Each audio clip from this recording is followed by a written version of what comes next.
Price action trading सीखने के बाद मैं एक कंसिस्टेंटली प्रॉफिटेबल ट्रेडर बन गया। और इसीलिए इस वीडियो में मैं आपको एक ऐसा 3 चरणीय प्रक्रिया बताने वाला हूं जिससे प्राइस एक्शन ट्रेडिंग, जो शुरू में बहुत मुश्किल और कॉम्प्लिकेटेड लगती है, उतनी ही आसान बन जाएगी जितना लूडो खेलना। तो सबसे पहले, प्राइस एक्शन ट्रेडिंग आखिर है क्या? ये एक ऐसी ट्रेडिंग स्ट्रैटेजी है जिसमें हम किसी भी इंडिकेटर का इस्तेमाल नहीं करते, बल्कि सिर्फ प्राइस मूवमेंट को एनालाइज करके ट्रेड करते हैं। इसका मतलब है कि हम मार्केट में प्रॉफिटेबल ट्रेड सेटअप्स को ढूंढने के लिए सपोर्ट और resistance, candlestick patterns, trend lines, supply और डिमांड जोन्स, चार्ट पैटर्न्स जैसी चीजों का इस्तेमाल करते हैं। इन सभी टूल्स का सही कॉम्बिनेशन हमें यह समझने में मदद करता है कि कहां पर बाय करना है और कहां पर सेल। सबसे पहला स्टेप है ट्रेंड और मार्केट स्ट्रक्चर को आइडेंटिफाई करना। उदाहरण के लिए, अगर हम AUD USD चार्ट को देखें तो यहां प्राइस लगातार लोअर हाइज और लोअर लोज बना रहा है, जो ये दिखाता है कि मार्केट डाउन ट्रेंड में है। जब मार्केट डाउन ट्रेंड में होता है तो हमें सिर्फ सेल की अपॉर्चुनिटीज को ढूंढना चाहिए, क्योंकि हमेशा ट्रेंड के साथ ट्रेड करना ही सबसे सेफ और प्रॉफिटेबल तरीका होता है। अगर आप ट्रेंड के खिलाफ ट्रेड करते हैं तो आपको कभी भी एक बड़ा लॉस झेलना पड़ सकता है, क्योंकि मार्केट आपको वाइप आउट कर सकता है। ट्रेंड को आइडेंटिफाई करने के बाद हमें मार्केट स्ट्रक्चर को भी समझना जरूरी होता है। स्ट्रक्चर का मतलब होता है कि मार्केट किस तरीके से मूव कर रहा है, कहां पर बायर्स और सेलर्स एक्टिव हैं और कहां पर प्राइस रिएक्शन दे सकता है। यही स्ट्रक्चर हमें सही एंट्री और एग्जिट पॉइंट्स ढूंढने में मदद करता है। अब हम यहां एक की लेवल ड्रॉ कर सकते हैं, क्योंकि यह इस डाउन ट्रेंड का प्रीवियस लो है, और अगर हम चार्ट के लेफ्ट साइड को देखें तो यह एक स्ट्रॉन्ग सपोर्ट लेवल भी है। इस समय प्राइस ने इस छोटे सपोर्ट लेवल को तोड़ दिया है और वापस ऊपर आकर इस सपोर्ट लेवल को रीटेस्ट कर रहा है। यही हमें अपने अगले स्टेप तक ले जाता है। अब दूसरा स्टेप है प्रिपेयर और प्रिडिक्ट करना। इस समय हम देख सकते हैं कि प्राइस इस की सपोर्ट लेवल को रीटेस्ट कर रहा है, लेकिन अभी हम यहां एंट्री नहीं ले सकते, क्योंकि हमें यह नहीं पता कि प्राइस यहां से बाय की तरफ जाएगा या सेल की तरफ। इस स्थिति में प्राइस दो चीजें कर सकता है, या तो यह रीटेस्ट के बाद वापस नीचे गिरना शुरू कर देगा, या फिर यह रिवर्स होकर ऊपर जाना शुरू कर देगा। लेकिन इस केस में ज्यादा हाई प्रोबेबिलिटी किसकी है? जाहिर सी बात है कि प्राइस रीटेस्ट करने के बाद वापस नीचे जाएगा, क्योंकि मार्केट पहले से ही एक स्ट्रॉन्ग डाउन ट्रेंड में है। लेकिन इसका मतलब यह नहीं कि हमें तुरंत सेल करना चाहिए।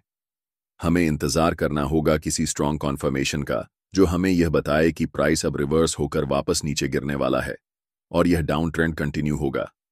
यह कॉन्फर्मेशन किसी कैंडलस्टिक पैटर्न या चार्ट पैटर्न के रूप में मिल सकता है। इस समय हमें कोई ऐसा क्लियर साइन नहीं मिला है, इसलिए हमें वेट करना होगा। यही वजह है कि इस स्टेज को प्रिपेयर और प्रिडिक्ट कहा जाता है, क्योंकि यहां हम सिर्फ एक बड़े मूव की तैयारी कर रहे होते हैं। अब हम देख सकते हैं कि प्राइस इस की लेवल को ऑफिशियली रीटेस्ट कर चुका है और इस लेवल पर एक डोजी कैंडलस्टिक बन चुकी है। जिन लोगों को डोजी के बारे में नहीं पता, उन्हें बता दूं कि डोजी एक ऐसा कैंडलस्टिक पैटर्न होता है जो मार्केट में इंडिसीजन दिखाता है, यानी मार्केट डिसाइड नहीं कर पा रहा कि अब प्राइस ऊपर जाएगा या नीचे।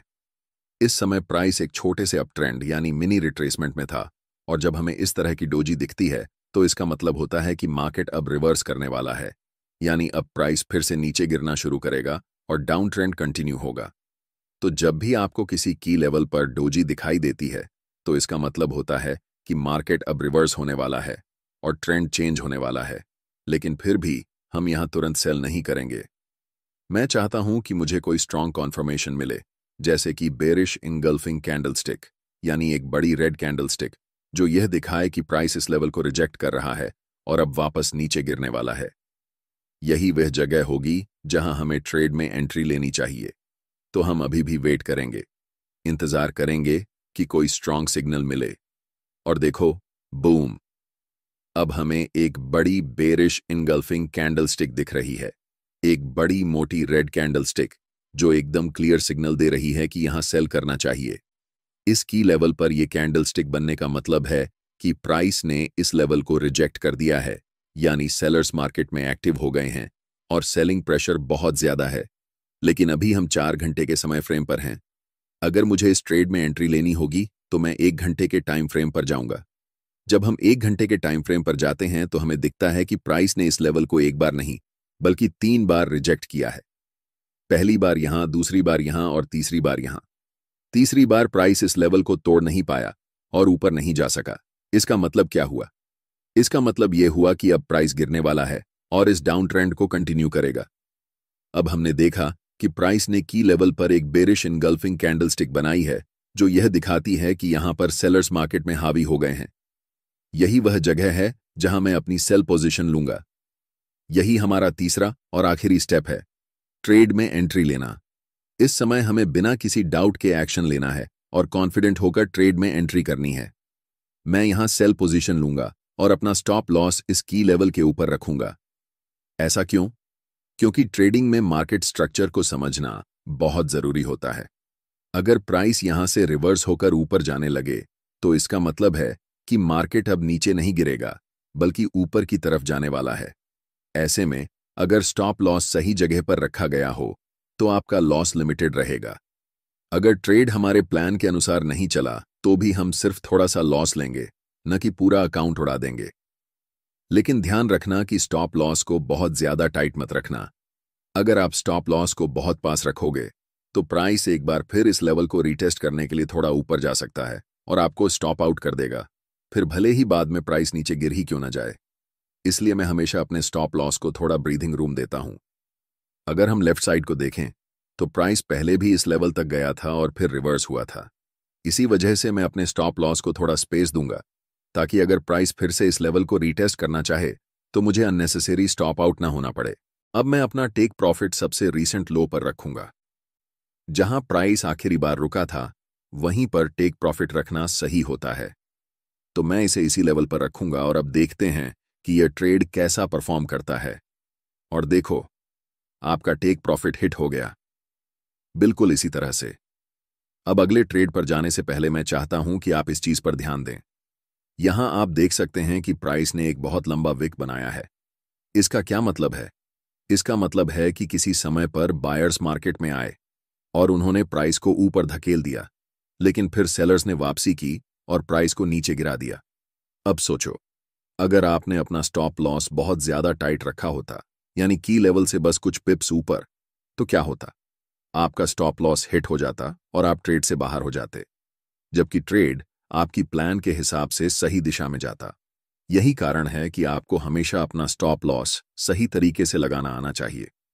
उसे हमेशा थोड़ा ब्रीथिंग रूम देना चाहिए ताकि आप अननेसेसरी स्टॉप आउट ना हो। अब एक और एग्जाम्पल देखो।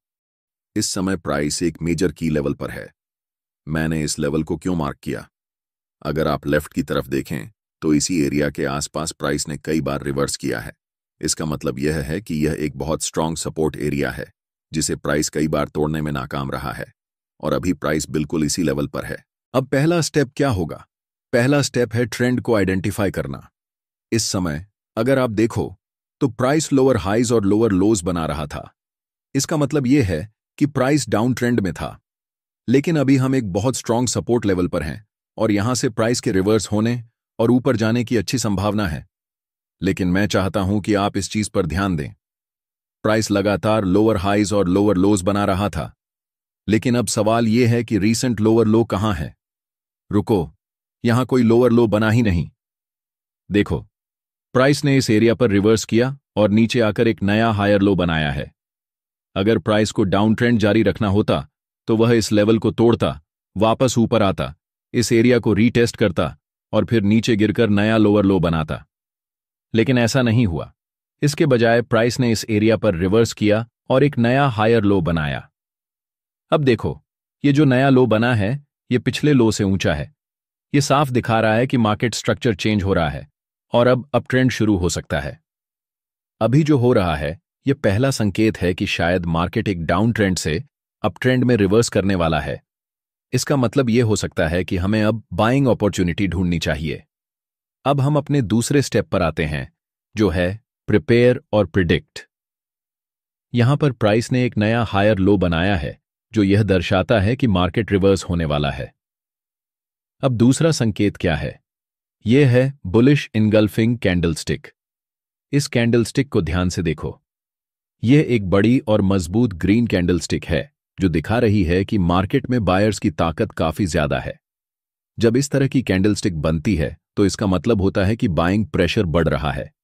इसी वजह से यह हमारे लिए एक अच्छा एंट्री पॉइंट हो सकता है। इसलिए मैं यहां बाय पोजीशन में एंटर करूंगा और अपना स्टॉप लॉस पिछले हायर लो से कुछ पिप्स नीचे रखूंगा। अब टेक प्रॉफिट कहां रखना चाहिए? हमेशा लेफ्ट की तरफ देखो और देखो कि प्राइस आखिरी बार कहां रुका था। जब मैंने लेफ्ट की तरफ देखा तो मुझे एक बहुत स्ट्रॉन्ग रेजिस्टेंस एरिया दिखा। जब भी प्राइस इस लेवल पर पहुंचा उसने बार बार रिवर्सल लिया, जिससे यह एक बहुत मजबूत रेजिस्टेंस बन गया। इसलिए मैं अपना टेक प्रॉफिट इसी रेजिस्टेंस लेवल पर रखूंगा। अब देखते हैं कि यह ट्रेड कैसा परफॉर्म करता है। प्राइस ऊपर गया, फिर एक नया हायर लो बनाया, फिर और ऊपर गया और आखिर में टेक प्रॉफिट स्मैश हो गया। हम चैंपियन हैं। हाँ, यह एक बहुत ही सफल ट्रेड था।